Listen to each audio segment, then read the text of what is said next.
This week on Motor Week, Beverly French reports on the cleaner, greener hybrid from Toyota, the Prius. Ken Gibson checks out the real horsepower of Ford's monster pickup, the Lightening F-150. And I find Peugeot Citroen's new 2-litre diesel engine surprisingly likeable. But first, Ginny Buckley and the new BMW 2-litre Z3. Going topless can be a rather risky business, as one national newspaper has recently discovered. But if you are determined to go topless and enjoy the delights of summer, then a far more sensible option is to get your top off your Roadster. It's hard to believe that it's 10 years since Mazda first launched the MX-5 and created the rebirth of the Roadster. And as the manufacturers realised that we're suckers for a cute little convertible, it was quickly followed by a succession of gorgeous models for us to choose from. The SLK, Fiat's Barchetta, the MGF, and of course, 007's choice, the BMW Z3. Now, although the gorgeous Z3 was good enough for James to chase those bad guys in, the motoring world was split. Underpowered, not butch enough, a hairdresser's car, all phrases that were bandied around about it. Well, the doubters can eat their words now, because this is the new Z3 and it looks terrific. Now, it may not seem that long since the previous model hit the roads, but there are new versions due of both the MGF and the SLK, and of course Honda have just launched the S2000. It may make for a few unhappy owners of the current model, but at least it shows that BMW aren't a company to rest on their laurels. At first glance, the changes are very subtle. It's only when you get the two cars side by side that you realise the new version has had a huge testosterone injection. It's been working out and it now has one hell of a rump.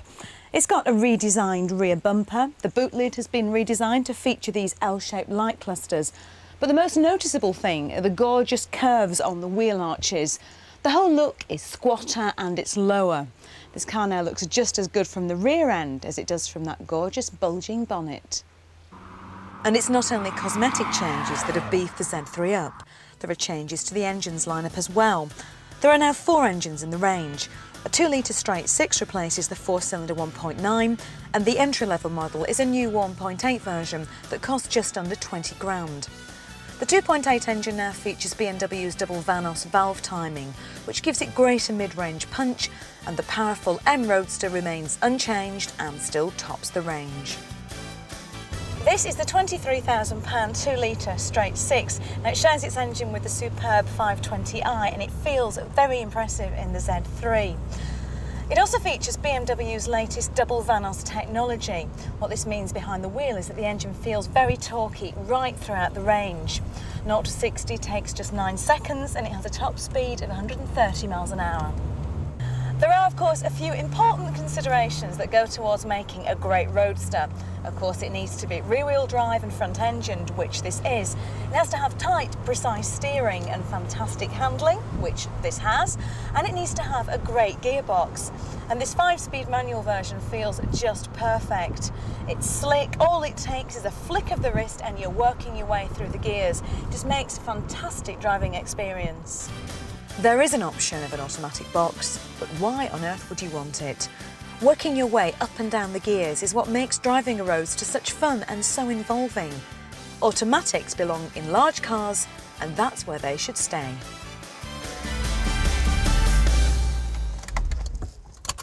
Yes, I like this car a lot. Get this 2-litre version out on the open road and I can't think of many experiences that are quite so satisfying. In fact, the ride is so good that I can forgive this Z3 its very uninspiring interior, which is straight out of the BMW Compact. The changes in here are very subtle, unfortunately. There's a colour-coded panel in the middle, some nice new silver trim on the dials, but the steering wheel still doesn't adjust, which is something that you want in a car like this. And the control panel for the electric hood has also been moved. It's now just at the back here. This 650 quid electric option means that you don't even need to get out of the car to put your top on anymore. It is a very nice luxury, but the standard hood is so easy to operate that it really is a luxury. Once the hood's up, you'll see that it now has an interior lining, which is very welcome. It'll help to keep out the cold on those nasty winter mornings, and it will also make the ride quieter. Although one noise that it doesn't stifle, I'm happy to say, is the wonderful tune that's now played out of the twin exhaust pipes. And now it's time for the crunch, because this is my car. I love the old Z3 so much that I bought the 1.9 version. So would I swap this for the 2-litre version that now replaces it? Well, it's a hard decision. Maybe it's a girl thing, and I'm sure that lots of you out there won't agree with me, but I do prefer the testosterone-free lines of the old model. But having said that, the new 2-litre engine is far superior in terms of performance. So when you weigh it all up, I think I'd have to say that I'd take the 2-litre. Right, where's a local dealer? How much for 98 on an S? 10 years ago, the motor industry predicted we'd all be driving electric cars in an attempt to cut the effects of global warming. Battery technology, however, put limits on electric cars, making them heavy, expensive and impractical, as the cars could only complete a relatively small range compared with their petrol counterparts. Electric cars have so far not made it past development stage. Environmental issues have refused to go away, and world governments and environmental groups see the car as public enemy, their argument being get rid of cars and lessen pollution. This, Toyota's Prius, is the world's first mass production hybrid vehicle. It's already on sale in Japan and it comes to the UK next year, and it could save us from the bus queue as it takes steps towards cleaner, greener motoring times. The term hybrid means that the car runs on both petrol and electric power. The Prius makes use of its electric motor at slower speeds, but take to the open road and it changes to a petrol engine, giving the car extra range and performance. When overtaking, the car makes use of both petrol and electric power to give that little extra power where necessary. Toyota claims figures of around 75 miles per gallon for the Prius. As a result, it only emits half the amount of carbon dioxide as your conventional petrol engine, this making it quite a health-conscious little motor.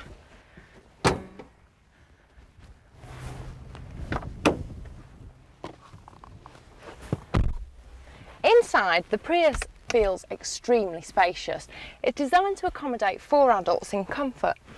And this car's equipped with everything you could ever need, all controlled by this clever colour screen.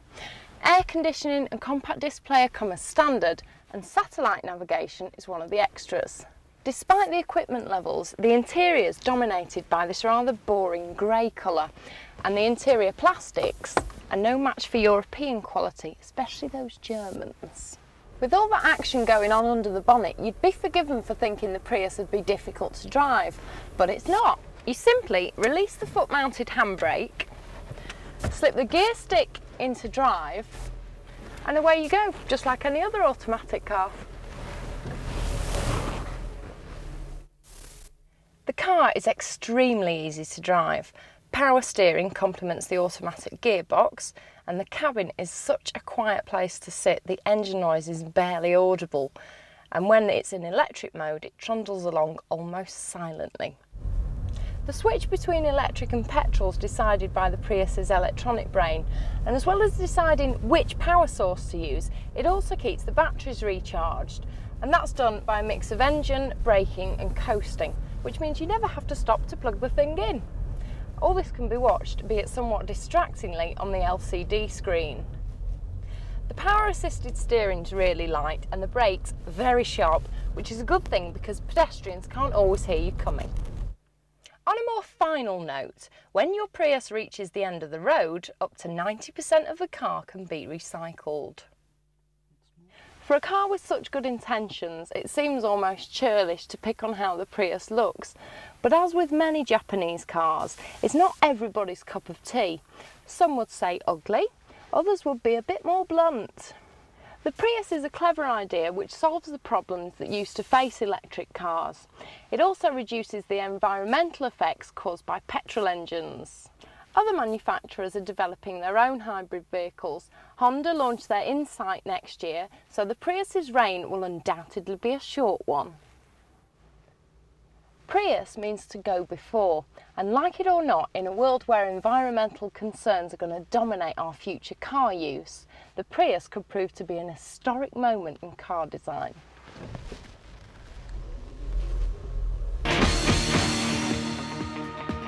Coming up after the break, Ken Gibson dreams of becoming an urban cowboy with the Ford Lightning, and I sing the praises of the new Citroen diesel engine in the Zara.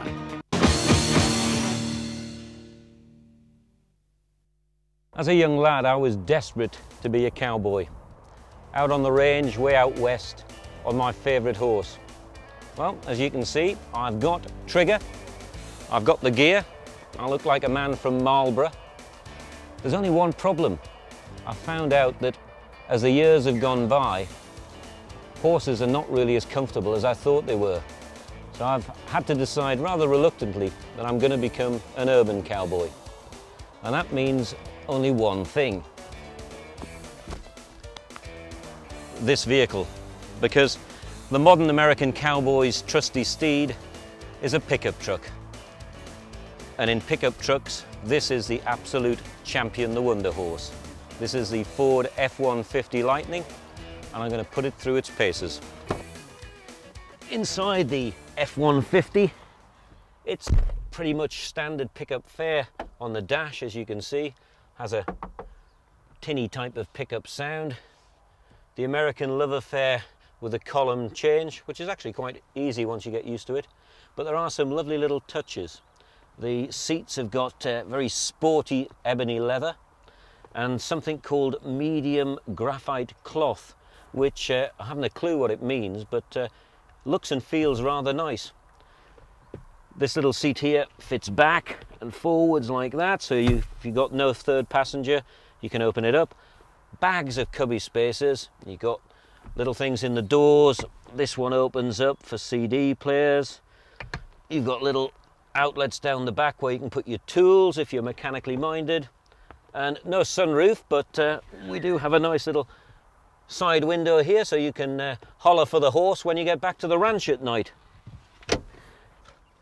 The other thing I do like about this machine is the feeling of space. It is classic American. This is big inside, bags of room, and it feels ever so comfortable.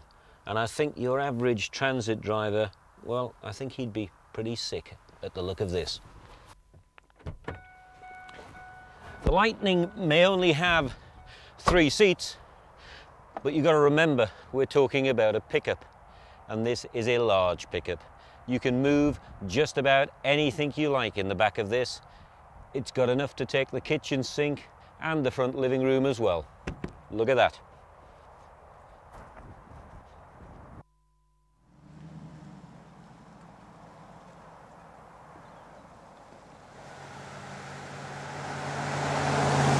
Flip the accelerator on the F-150 and you realise what this beast is all about. Sheer brute power.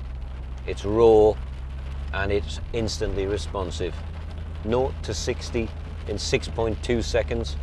That's the type of speed that would depress a lot of sports car owners.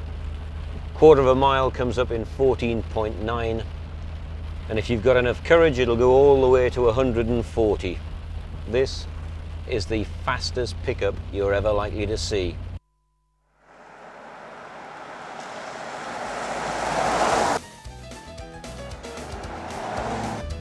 What's really impressed me about the F-150 is how comfortable it is. It's very civilized, which seems like a contradiction having said how much brute force it's got.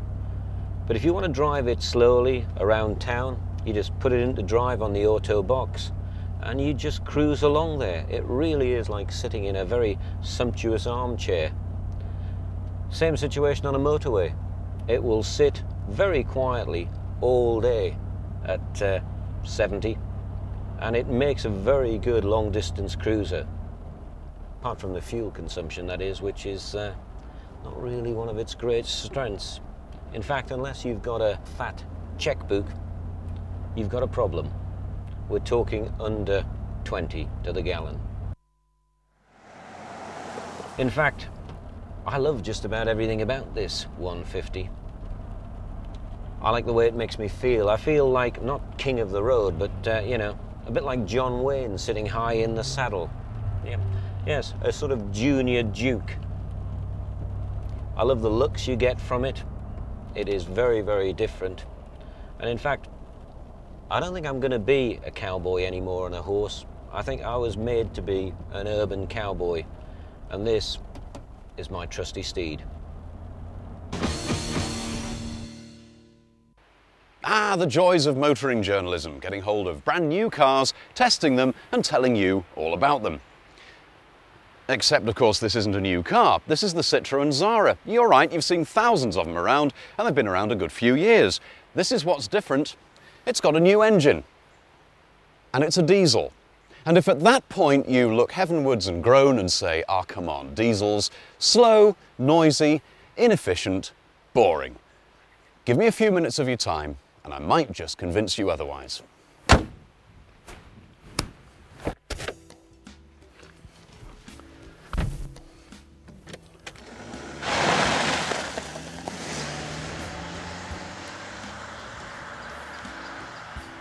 The ride and handling of this car is very good indeed. It's not exceptional, but it's okay.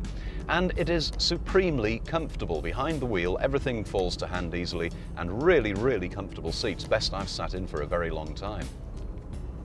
It's also remarkably quiet, especially at motorway speeds, partly because the engine's only doing less than 2,500 RPM at 70, but also because this new diesel engine really is very, very refined, probably the quietest diesel I've known, and Citroen say that this is actually quieter than the petrol engine Zara models. The usual criticism of a diesel engine car like this is that although there is plenty of power and torque available, it all comes in a very narrow range of revs. Now, although that means that you get lots of grunt low down, so you don't have to thrash the thing to get anywhere, it also means that sometimes, for example, when you're overtaking, you kind of run out of engine and you're forced into making a gear change just when you really don't want to make one. This engine cures that problem. If any diesel drives like a petrol engine, let me assure you, this is the one. When you look at the figures on paper, they're not actually that exceptional. After all, 90 brake horsepower out of a 2-litre diesel ain't no great shakes. VW Audi managed 90 brake horsepower and indeed 110 brake horsepower out of an engine that's slightly smaller than this one. What makes this one so very different is that 90% of that torque, the pulling power if you like, is available right the way through the rev range. What that means in practice is that fourth gear will take you from 25 miles an hour to over 100 miles an hour. I think it's fair to say that that VW Audi 1.9 diesel engine, available in two forms remember, a 90 brake and 110 brake, has up until now been the benchmark. Me personally, I ran one of those vehicles. I had the Audi A4 and did 50,000 miles in it and really, really liked it. So I'm a diesel convert already, but I have to say to you, this is a better engine. Acceleration and top speed figures are almost identical to the Zara 1.6i petrol engine. However, it returns 54.3 to the gallon as opposed to the petrol engine's 38.7. In continental Europe, 1 in every 4 passenger cars sold has got a diesel engine. Here in the UK, we're nowhere near that. Admittedly, diesel fuel has a price advantage on continental Europe that it doesn't have here. Nonetheless, that combination of economy and performance that you get with an engine like this may push that figure an awful lot higher, because it certainly deserves to be looked at if you're shopping for a vehicle in this class.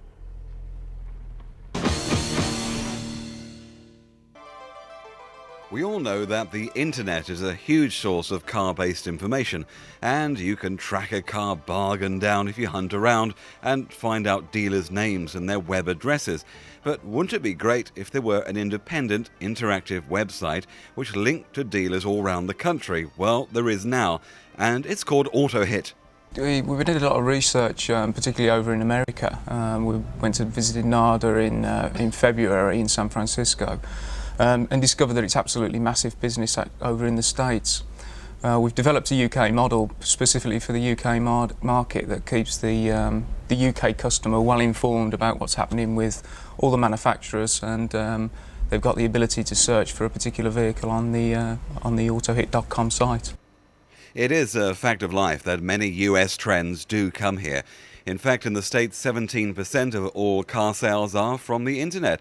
Now that is a staggering $800 million worth of car sales per month.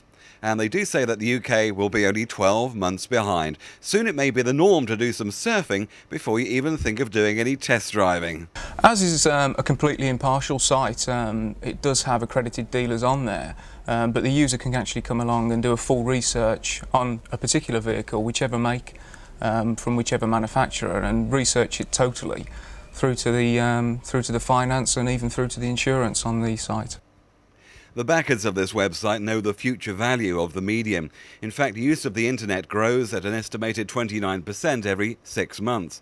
In the first 6 months of last year, 7.2 million people used the internet, with over 1 million people engaging in commercial transactions from the home. But how do you search for your ideal car on the internet? By manufacturer, model, price, age, cubic capacity.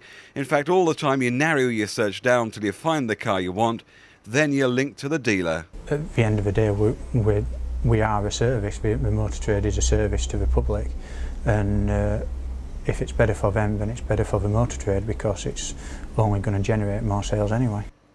Many dealers seem to be open to the internet car selling idea, as they realise that many prospective customers are rather wary of walking into showrooms as cold prospects.